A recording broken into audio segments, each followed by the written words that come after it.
Welcome to the Julia and Gino podcast, where business meets family. We explore what the entrepreneurial life looks like from a family perspective. We are your hosts, Julia and Gino Barbaro.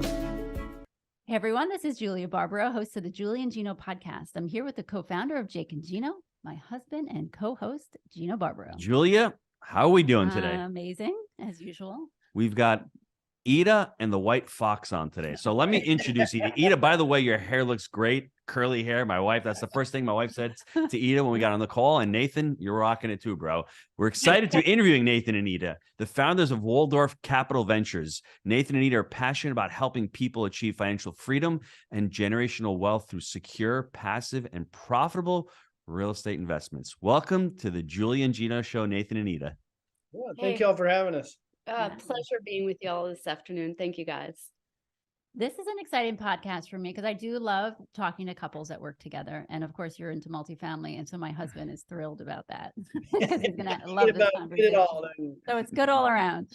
I win, she wins, win-win. This is the classic win-win where we're going to talk a little bit about multifamily and we're going to talk a little bit about relationships, working together with your spouse, communication. But I want to know, how did you guys get into multifamily? How was that decision made? I think you should tell your story. Yeah. He's got a great story. Well, it's awesome. It was one of these nights I'm sitting there with my kids, kissing them goodnight. They're like, "Hey, Mama, will you read us a book?" And I'm like, "I'm sorry, but I can't." And you can imagine what that feels like when you deny your child something as beautiful as just spending more time with them. And I went downstairs to a pile of papers and I was exhausted. I had 3 or 4 or 5 more hours worth of work. And I just was like, I can't keep doing this. Like, this is not sustainable. I'm trading my time for my money. And so real estate had been brewing in my head. And I started thinking about that. And I was like, well, maybe I should do that. So I actually went to Nathan and I was like, let's, be investors. And he was like, no. I missed it the first time.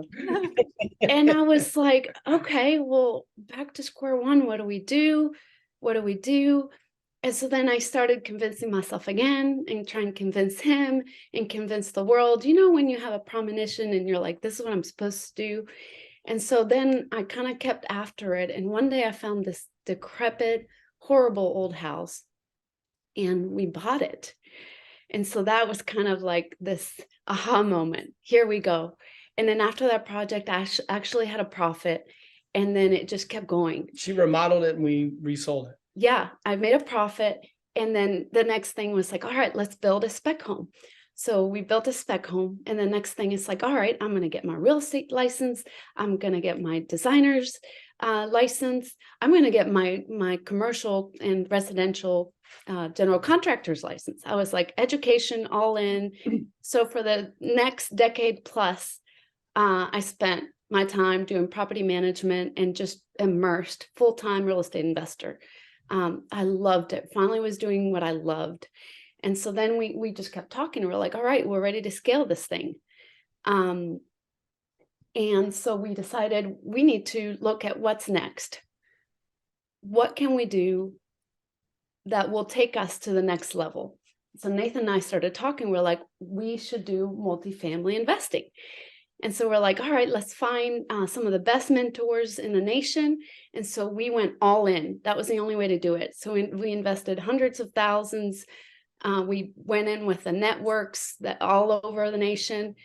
We studied so much because we wanted to do it right. And we wanted to do it with the right people. And we became basically the experts on all things real estate. From there, we started growing, and we went from a small portfolio of properties that we managed to about 700 general partner units and about 2,000 plus limited partner units. And now we have over 100 million under management. So what did you guys do beforehand? Were you both in the corporate world? So I'm a residential realtor, I've been doing that, and I'm right on the cusp of being kind of full-time multifamily, but not quite there yet. So Nathan, she had to convince you to be an investor, to be into real estate. I mean, come on, Nathan, you got to work with her. I mean, she saw the light and you're like, no, I do it all the time, but I don't really see it. She's got to go out and buy a crappy house to convince you, huh? Wow. She did great. I think, there was a lot of mindset stuff for me to get over, like fear stuff to be able to take that leap that we've worked on for years, I think, since then. So some of it was that, and it's really, I think it took years later before I was like, wow, I'm on the wrong side of the transaction. I need to be on the owning side of the transaction is where you really make money, not on the realtor selling side. So this would be a question that my wife would ask, but I need to ask this. This is like an emotional kind of communicate.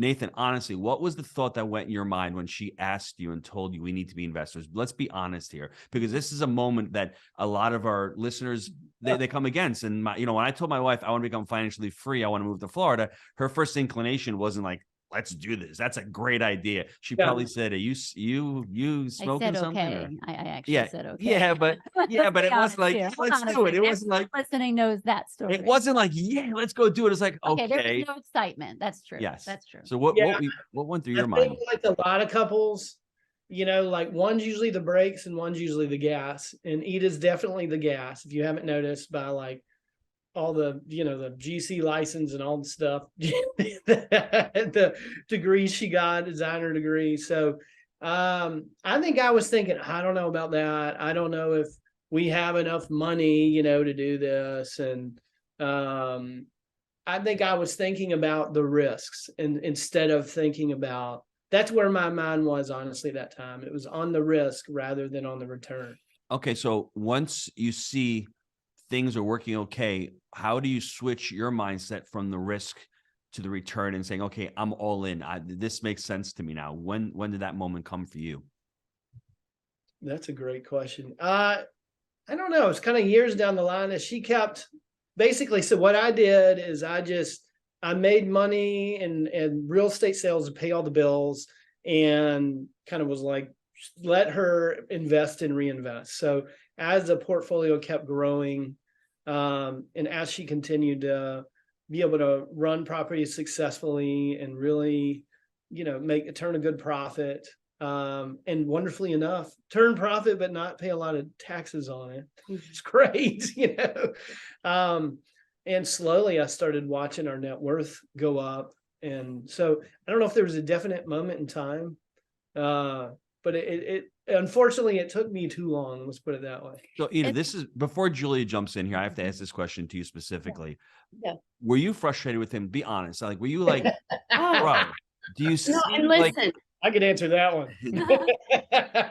No, and I want to be clear that part of why I share that tidbit with y'all right now, and we were being super vulnerable here with you all and with your audience. Part of why I share that is because that's part of our story and how we have grown together into the couple that we are, into the one-minded visionaries that we are. But it was a process, and it was our beautiful process. And always, all beautiful processes are a bit messy, can be, right? If they're real.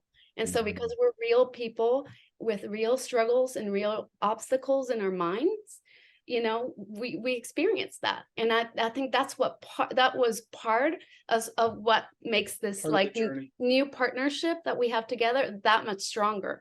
Because part of what I didn't share with you is that we work together. I worked with him as a realtor because I don't know if I mentioned, I got my license, and that was a disaster.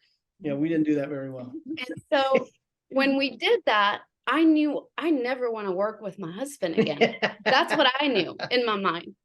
And the fact that we're here now and we're giving it this other go and our minds are literally completely changed is the beauty of our process. It's the blessing that we get to share with the world. And now I told my wife that she was going to ask the next question, but I need to jump in. I need to jump in right here because this is important. Yeah. Let's go back. And for the listeners, what mistakes did you make on that first go around as opposed to the next go around? And I'm thinking, well, Nathan's the expert realtor. What does Eda know? Because I've been doing this gig for a while. Now Eda comes around with an idea, and Nathan's like, this is not going to work because I'm in real estate. So let's talk about what those mistakes were early on. So maybe the listeners can avoid those or maybe use those and help create that relationship or that partnership The amongst mistakes themselves. of like that made us working together not work. Is that what Not you mean? yet. Well, really, what changed? Because you worked So- together already, didn't work, and all of a sudden now it's working. Yeah. What is So, different? I mean, to piggyback on what she said, you don't know what you don't know. So I would say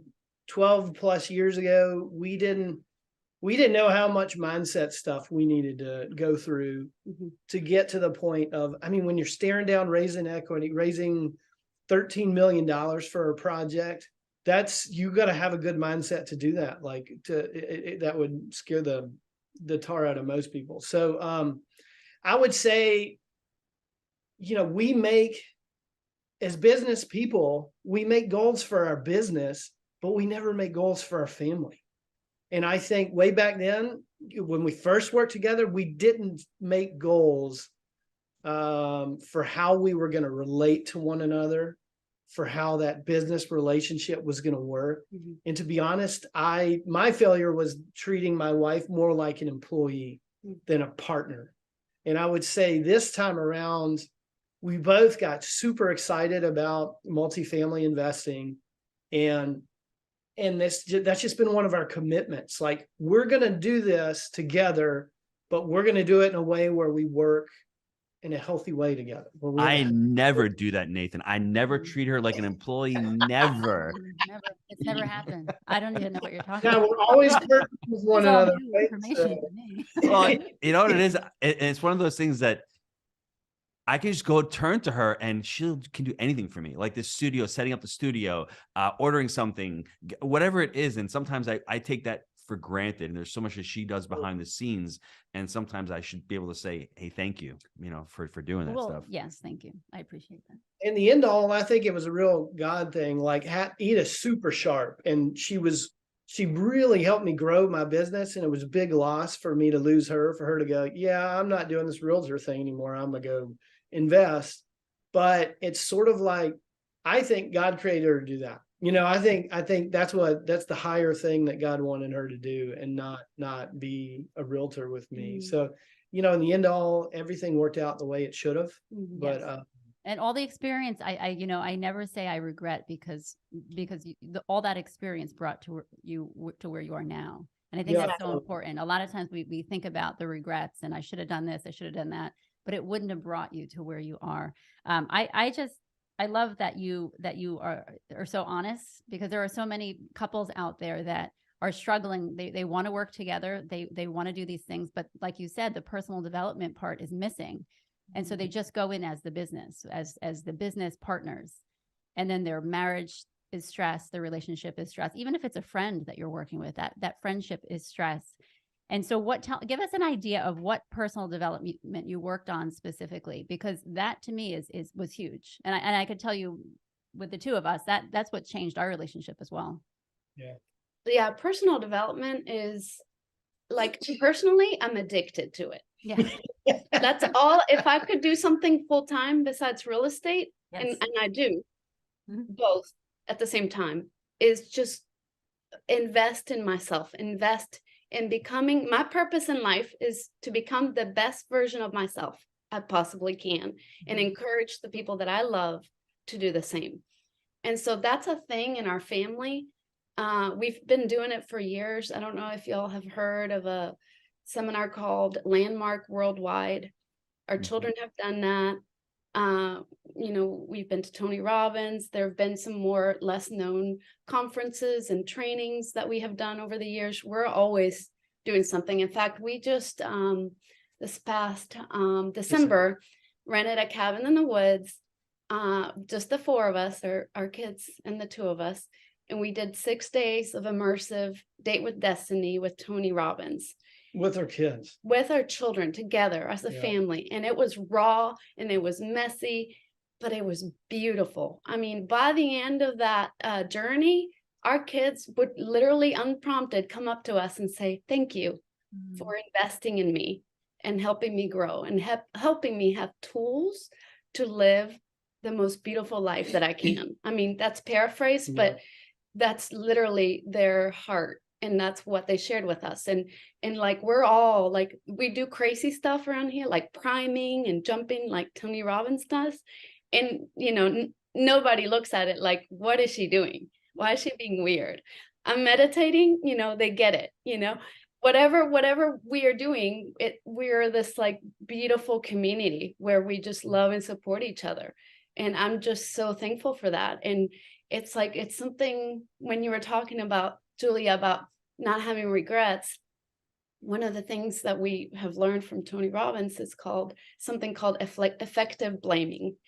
And that's when you look back at a difficult situation and you can say, man, why did that person do that to me? That was horrible. Well, instead of doing that, you can go back and say, what did I become? How did I grow? How am I better because of that situation? So instead of me saying, Nathan, why were you not nice to me? I can say, thank you. Or whatever. Thank you for what that situation brought to us. Because if we hadn't had that interaction, then I wouldn't have gone out and started my own business, created my own company, started investing. And so it was actually a beautiful thing. And that's why we bring it up, because it's part of our story. Mm-hmm. And it's part of what makes us both who we are today and who we are as a couple. I was having a conversation with a priest friend of mine last week, and we're talking about personal development. And he used a word that I thought was ideal. I think it's very relevant to what you two stand for as well. He called it human formation. And I think when it's personal development, it's personal. But when you're talking about human formation, you're forming yourself as a human, but you're also using the Lord for guidance, right? And I think that's truly important, because I'm always about personal development, getting better. But there's not really that much we can do without God in our lives. And I think we forget that, because sometimes we're that make it happen and we think we can do everything on our own. I mean, work is hard as you can depend on it, but pray and think about that. So I want everyone to think of themselves out there. Is it human formation? And the other word that we love to talk about is not really mindset, it's mind belief, right? Because a mindset, you can have it where it's, growth mindset, fixed mindset. We talk about that a lot. But if you have a mind belief that you believe you can do it, all of a sudden, Eda, you really displayed that. You said to yourself, I can do it. I'm going to go buy this crappy, decrepit house. Nathan doesn't believe in me. I believe I can do it. I made a profit. Then the second part, I believe I can do a spec home. Then the third part is I can do the construction company, get the GC license, and then I can go out and buy a multifamily, a small one, and then a bigger one, and start syndicating and raising money. That really comes to mind belief. And I think if you can work on yourself as a human and start continuing to grow yourself, and then couple that with the mind belief of you believing it and having a partner that really you can lean on and that really holds you accountable, and that you're using them and having them help you. I mean, that is the recipe to becoming unstoppable. Yeah. Absolutely. Brandon Dawson calls it belief lids. I kind of like that analogy too, where it's like, here's your lid of how high you're thinking you can go, Mm-hmm. So, I mean, just through us sitting together and setting goals, we've set huge goals, but it's actually really exciting.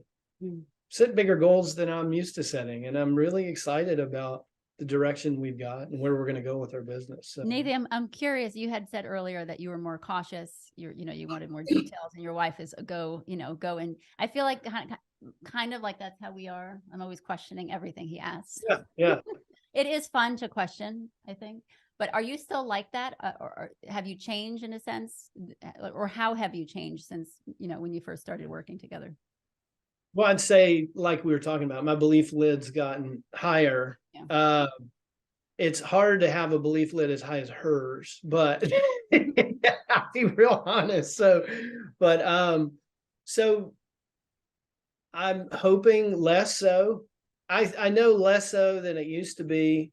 But I think that, there's probably always going to be a little bit of that in us, where she maybe has a little more gas and I'm a little more brake. But it's part of working together. I don't know. It's I hate to call it the yin and the yang, but it kind of is something like that. I mean, it's a benefit, in my opinion, because you do need both sides.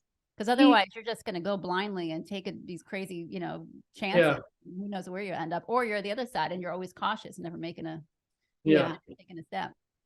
No, he's so good for me, because ever since I was a little girl, I've always been a dreamer. And I love dreaming. It's one of my favorite things to do, if not my favorite thing to do. And my dreams, like you said, are just huge. They're maybe unreasonable, somebody could say, but that's okay. Like it makes me happy to dream. And it would always scare him when I was dreaming, and this was something that we actually have worked on throughout our 23 years of marriage, is how do you listen to my dreams without thinking that I'm saying let's go there tomorrow, but knowing that this can be something we work towards, and we can break down in bite-sized chunks and dream together.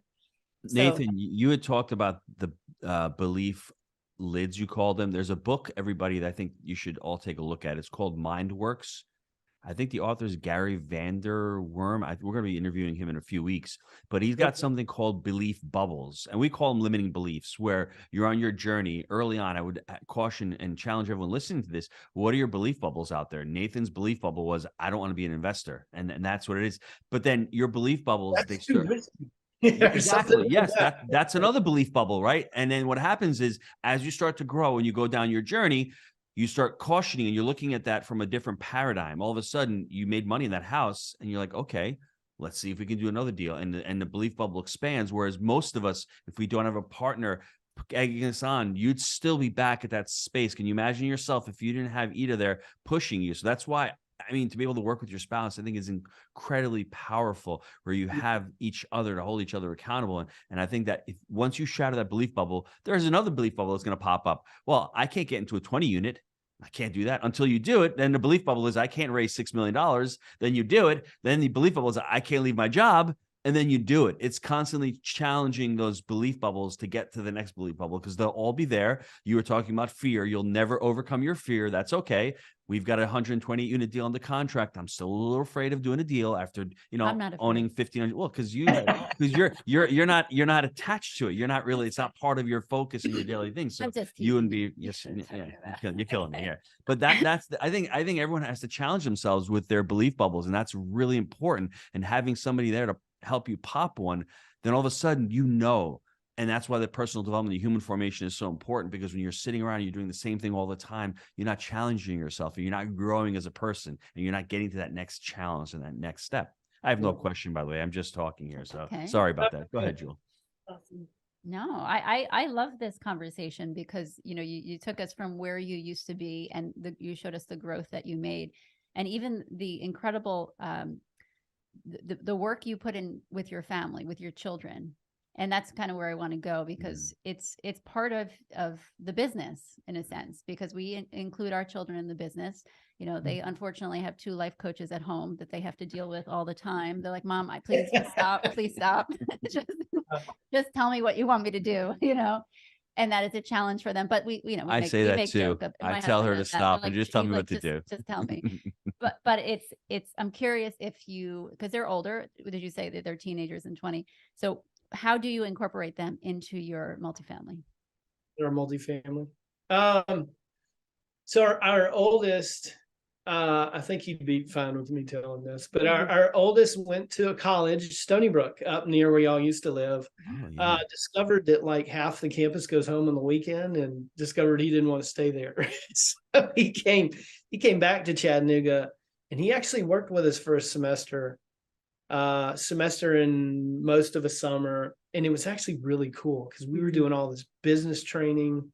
And so we took him to everything we went to, like real life business training. You know how you go to college and you don't really learn stuff that helps you run a business at all, but you learn some skills, I guess. But so he got to do that with us. He went to networking events, and he went from like following us around to one of the last ones we went to.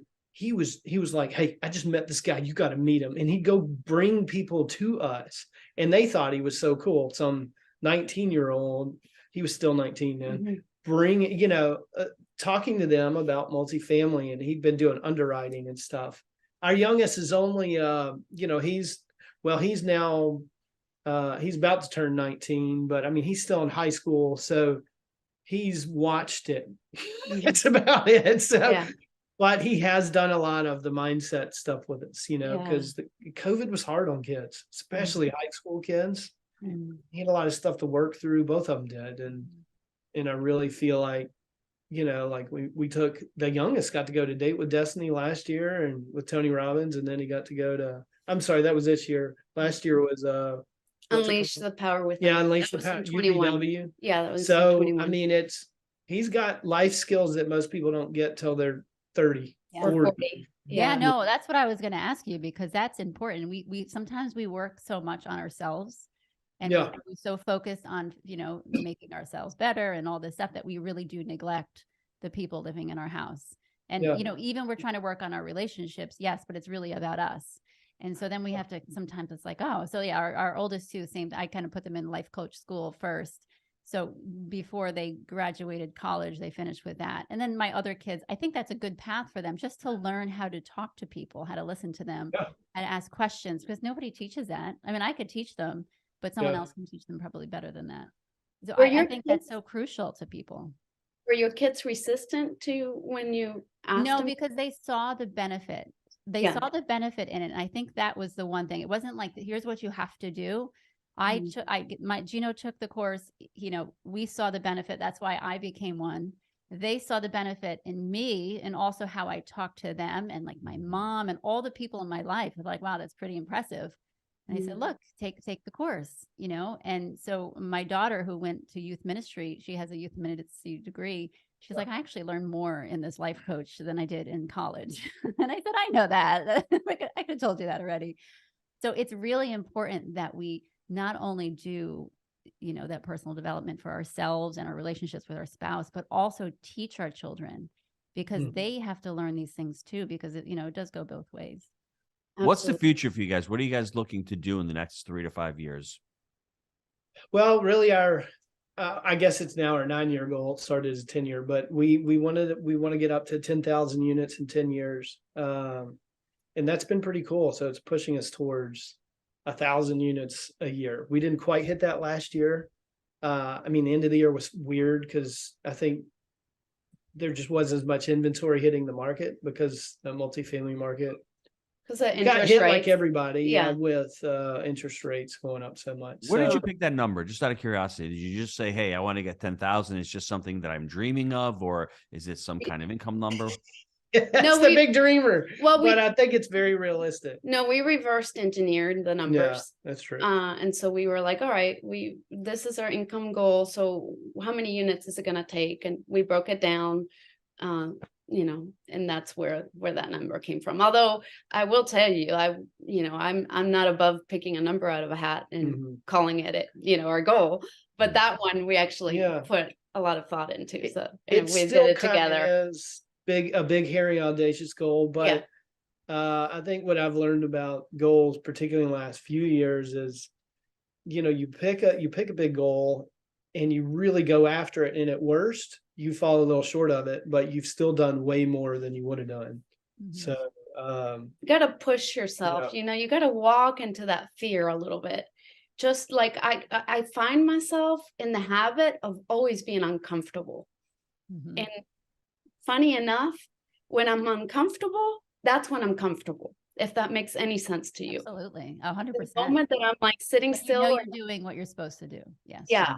And so I think I'm just always challenging myself. Okay, I've kind of done this. How can I try something new, bigger, more rewarding, that brings more blessing to all involved? This expansive, growth. Like, it's not just about me. I'm sure you guys are a great example, what you do with your training. Yeah, you left restaurant, right? You were in the restaurant business.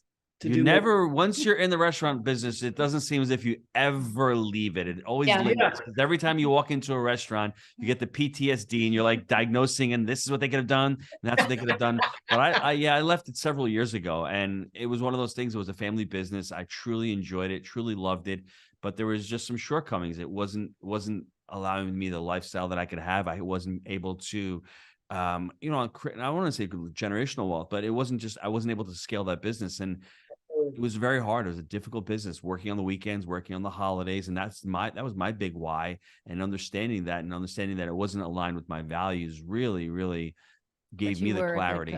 I'm just going to put it out. I still am a good cook. You are a one dish wonder. That's all is okay. Let's call him a one dish wonder. He can make one dish like incredible. I want to make one dish. I focus on it, and it's amazing. I got my backup. There's 6 kids there. 4 of them can make another dish.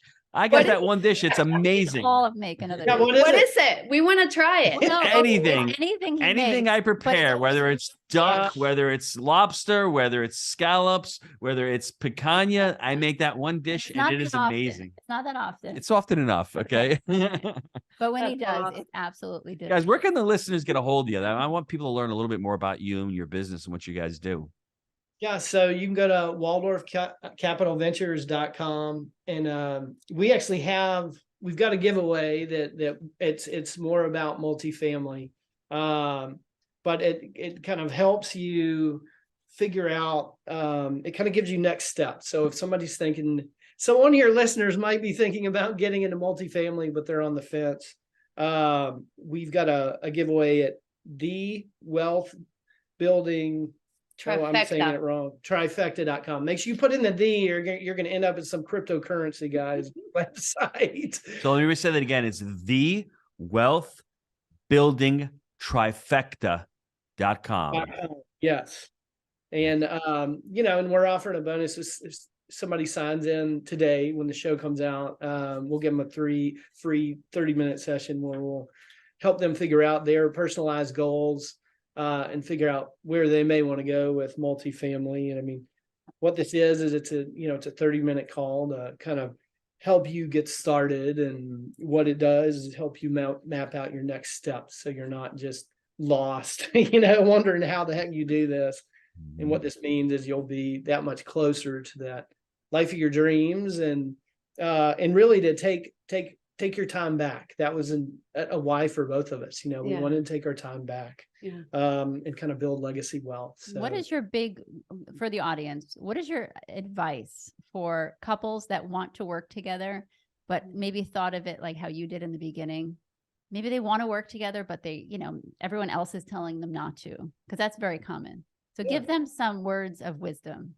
I think be intentional. Like I wish looking back, and, we know it now, and God did what he was going to do with our lives, which is awesome. So I wish the first time we were thinking about working together that we had really set goals, and we actually have intentions now that we go through every morning. Like mine is to help you to be heard every day, and to look for one way that I can kind of help her feel supported that day in business.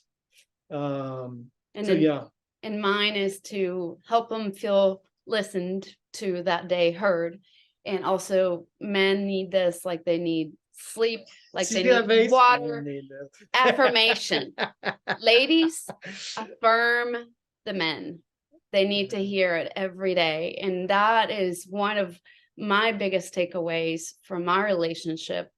I didn't want to give that to him, and this is a relationship, right? So we're both doing things that are wrong. And, that looking back, we're like, where did I fail? Where did I withhold? And that was one of the things that I withheld amongst many, we're not going to get into but that's nitty gritty. Mm-hmm. But I think rituals have really changed the way that we relate. I think rituals are super basic and important in any relationship. When you do things that are non-negotiable every day, and you get used to it, and you expect it, and you plan for it, it can change your entire day. So we wake up every morning, and we both have our morning rituals. We meditation, prayer. We get our head in the right place. Get intentions. We remind ourselves of our own intentions towards each other. We exercise, and then at night, it's really cool.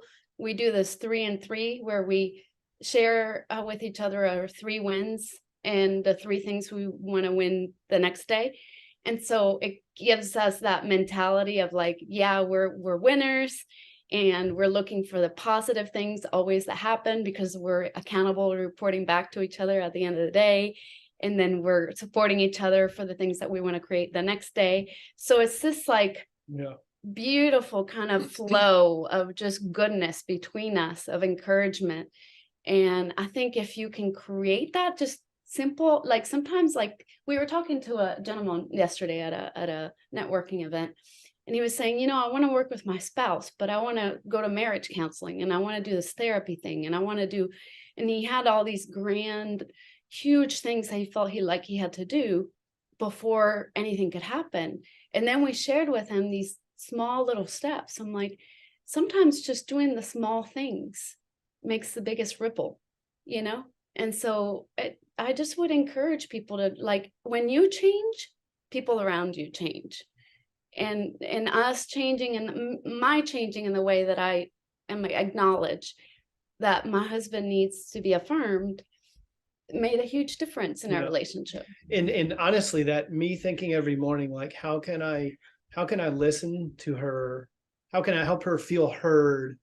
Now, when we're not agreeing on something, on how we're going to go about something in business, it helps me like go, okay, I'm gonna back up and I'm just gonna let her talk and we're gonna figure this out. I mean, I think that's been really helpful. Yeah. It's sort of like back in there, in my subconscious, I guess, but it seems to be working. I love the way you ended this, and you had a great couple minutes there. The only thing that I heard was my wife needs to tell me that I'm awesome every morning. That's the only thing I heard out of that 2 minutes. So make sure tomorrow morning when you wake up, you say, Gino, you are the best. You're awesome. You get a plaque and she can read it to you every day. I do. Yes, I got him a plaque that goes to his desk. It says, I'm kind of a big deal. I'm going to do that. Tomorrow morning, I'm going to hear, Gino, you're awesome. I do. I give them high fives throughout the day, too. Let me repeat the podcast, the link, I'm sorry, thewealthbuildingtrifecta.com. Yes. I want to thank the Silver Fox and Eda for being on the show today. Go and check out the website, Walldorf Capital. And we just want to thank you for being on the show. We want to thank the listeners. We hope you enjoyed the show. And Julia, any final words? No, it was a great conversation. I love to hear your story, and I'm sure the listeners will really get a lot out of this, because one of my favorite topics. So, Oh, thank you guys. Thanks for having us. Guys.